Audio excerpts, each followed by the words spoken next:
குருவாழ்க, குருவே துணை.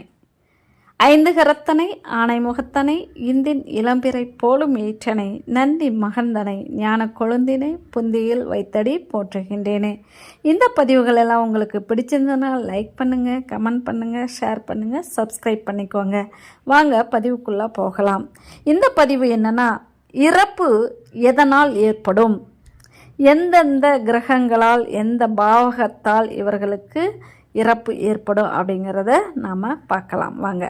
இப்போது 1 8ஆம் அதிபதிகள், அதாவது 1ஆம் அதிபதியும் 8ஆம் அதிபதிகளும் சம்பந்தம் பெறுமானால் சளி தொல்லையால் இவர்களுக்கு, அதாவது ஆஸ்துமாவினால் இறப்பு ஏற்படும்.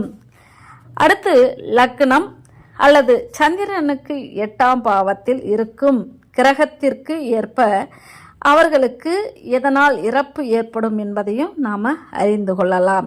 இப்போது சூரியனாக இருந்தால் இவர்கள் காய்ச்சலால் இவர்களுக்கு இறப்பு ஏற்படும்.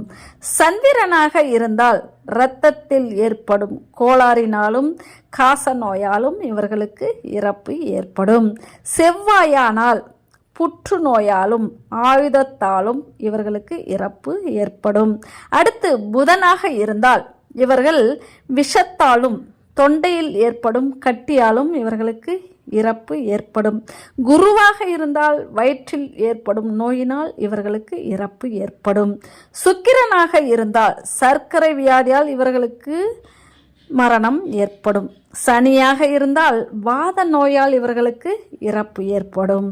நன்றி. மீண்டும் அடுத்த பதிவில் சந்திப்போம். வாழ்த்துக்கள். அனைவருக்கும் வளங்கள் யாவும் பெருகட்டும். நன்றி.